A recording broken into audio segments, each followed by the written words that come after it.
Fala aí, meus sobreviventes e também sofredorazinhas. Meu povo, eu não vou mentir pra vocês não. Acabou a disputa de pênaltis entre Manchester City e Real Madrid.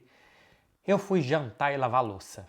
Eu precisava descansar e ficar pensando em coisas para vir falar aqui com vocês, porque a adrenalina foi tão alta para quem estava a quilômetros de distância, que não tinha absolutamente nada a ver com isso.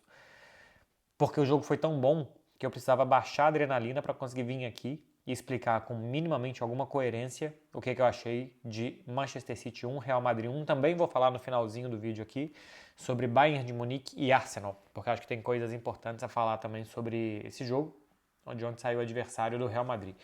Cara, eu vou começar pelo seguinte.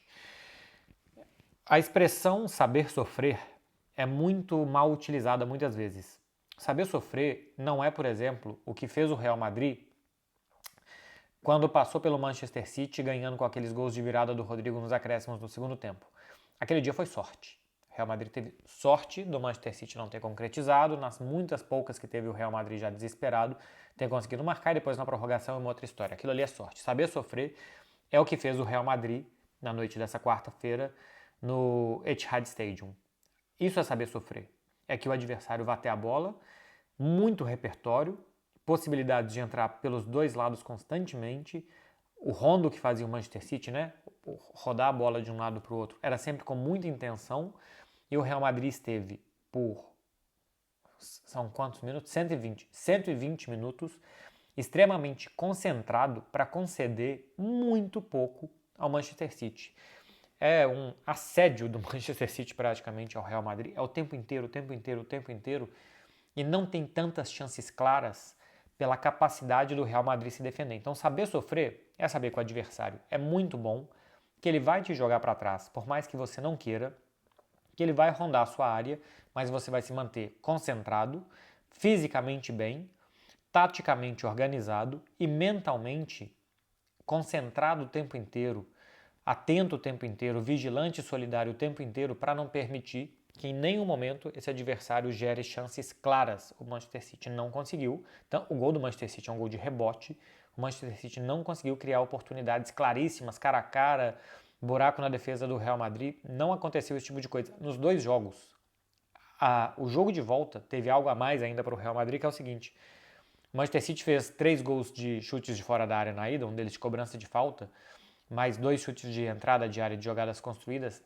No jogo do Etihad, o Real Madrid não permitiu que o Manchester City armasse esses chutes. Então, não permitiu que entrasse na área e não permitiu que finalizasse da frente da área como fez no Santiago Bernabéu, tirando ainda mais uma virtude do seu adversário. Para vocês terem ideia das zonas de ação no campo, 52% do tempo a bola ficou na defesa do Real Madrid. 13% do tempo no terço do Manchester City. Eu acho que não era um desejo do Real Madrid que o Manchester City estivesse constantemente na sua defesa. Uma coisa é recuar para atrair e para sair jogando, eu acho que isso o Real Madrid queria fazer, em outros momentos queria subir e pressionar. Por exemplo, no Santiago Bernabéu, o Real Madrid acho que queria recuar para roubar e correr, mas esse assédio do Manchester City constante não era um desejo do Real Madrid, tanto que os 30 primeiros minutos de jogo nem são assim. Real Madrid consegue roubar muito bem, correr muito bem, contra-atacar bem. Além do gol, tem alguns lances de sensação de perigo a defesa do Manchester City.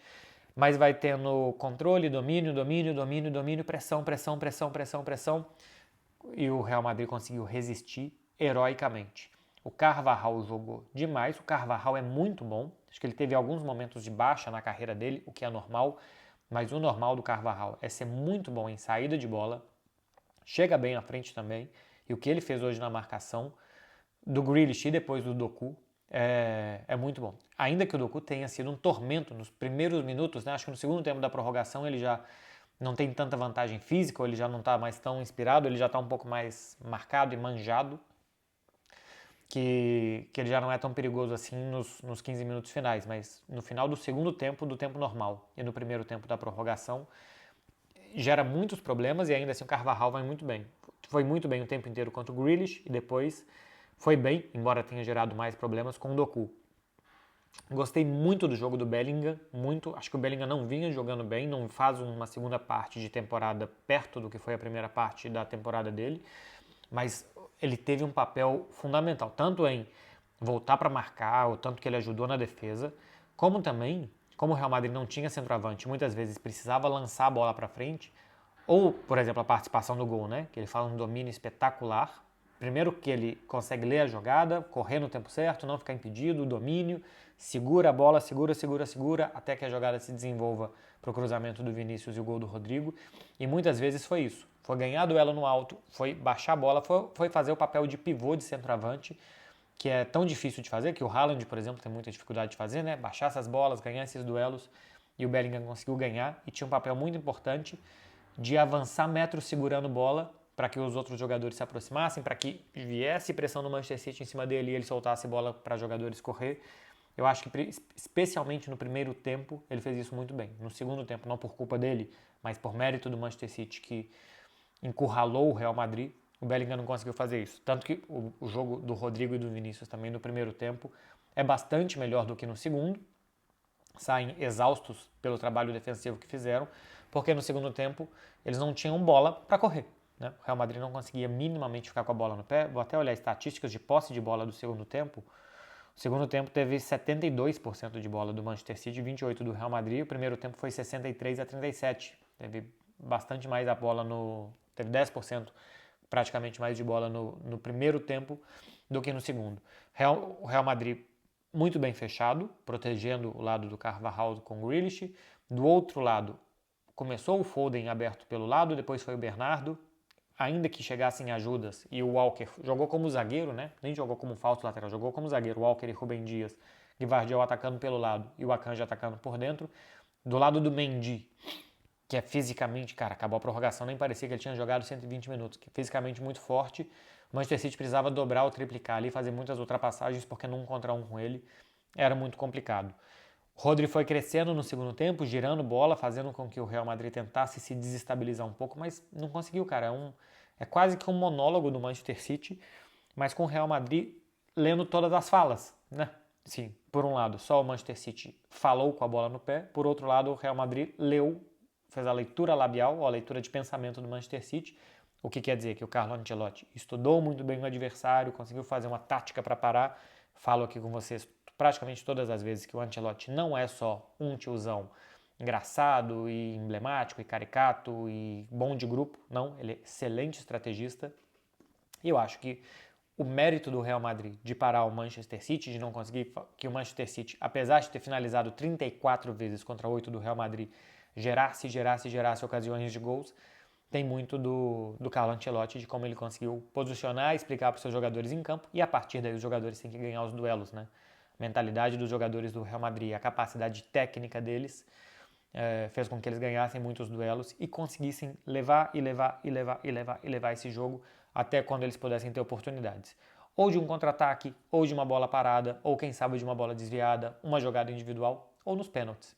E foi o que acabou acontecendo para o Real Madrid se classificar em cima do Manchester City. É uma grandíssima pena que isso tenha sido decidido nos pênaltis, porque os dois mereciam mais. É uma grande pena que um dos dois tenha que ter sido eliminado e que o outro já não possa ser o campeão, né? Porque Bayern de Munique, Paris Saint-Germain e Dortmund, que estão vivos, têm muito mérito e têm todo o direito de disputar, mas o confronto que esses dois fizeram, o nível que esses dois jogaram, é muito acima do que a gente viu nos outros 6 participantes das quartas de final da Champions. Por mais que todos os outros tenham lá os seus méritos, e tem mesmo, mas o nível demonstrado por Manchester City e Real Madrid nesse jogo de volta foi muito alto. Manchester City tentou de todas as formas, com todo o repertório possível, e não conseguiu. E ritmo, e pressão, e recuperação, e não deixar contra-ataques, especialmente depois dos 30 minutos do primeiro tempo, enfim.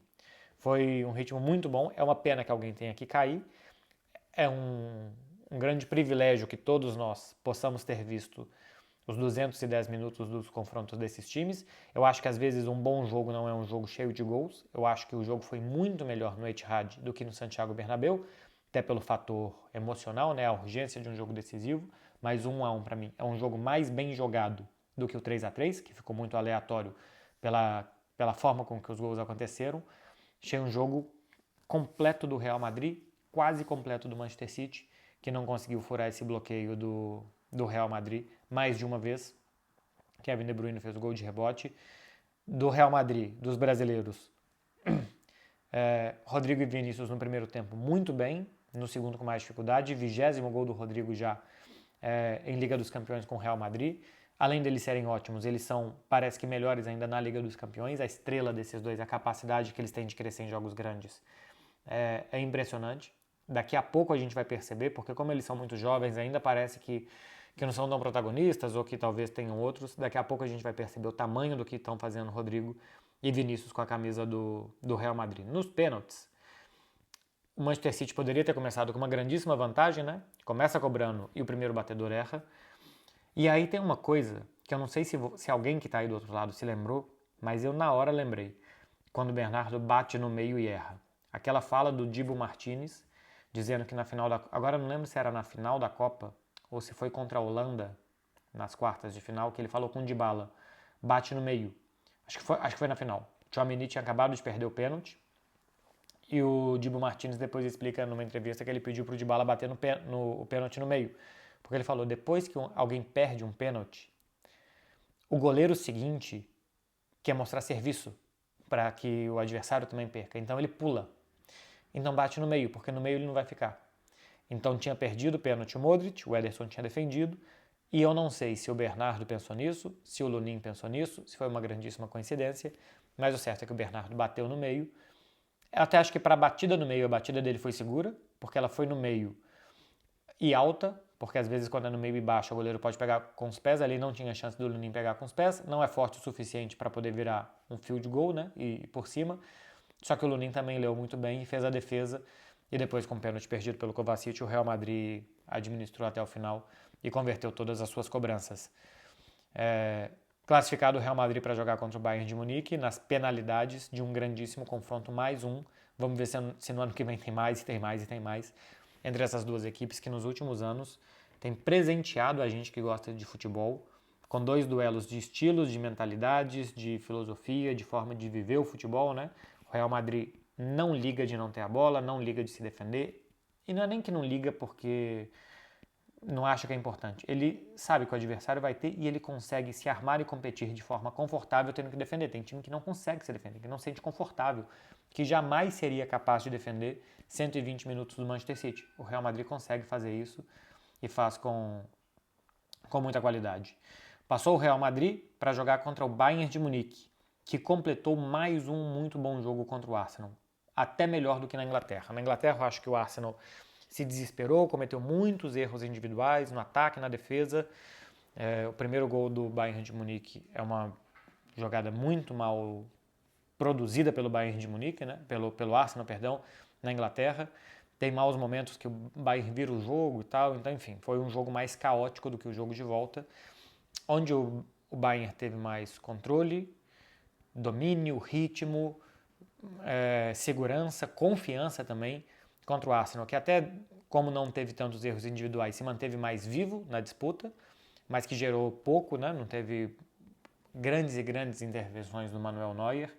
Pelo contrário, o Davi Raya foi mais exigido na partida e mereceu passar o Bayern pelos dois confrontos. Eu acho que teve mais clareza do que faria na Inglaterra, menos erros na Inglaterra também, tirando os primeiros 15 minutos que o Arsenal vai melhor.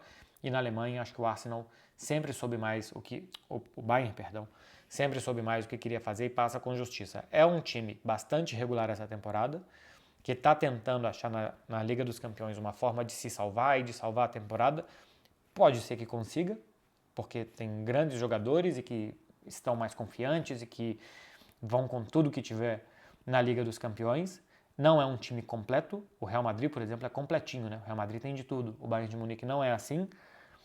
E vai ter do outro lado o Real Madrid. Veremos se o Bayern de Munique, o que conseguiu fazer contra a Lazio parecia mais fácil, por ser a Lazio, né? Perdeu o jogo de ida, no jogo de volta depois 1-0 tudo se abriu. Contra o Bayern, contra o Arsenal, tô cansado, gente, quase 1 da manhã. Contra o Arsenal, foi melhorando, melhor no primeiro jogo, bastante melhor no segundo. Vamos ver se será o suficiente para jogar contra o melhor time do mundo do lado do Manchester City, o Real Madrid. Acho que o Real Madrid tem um bom favoritismo contra o Bayern de Munique.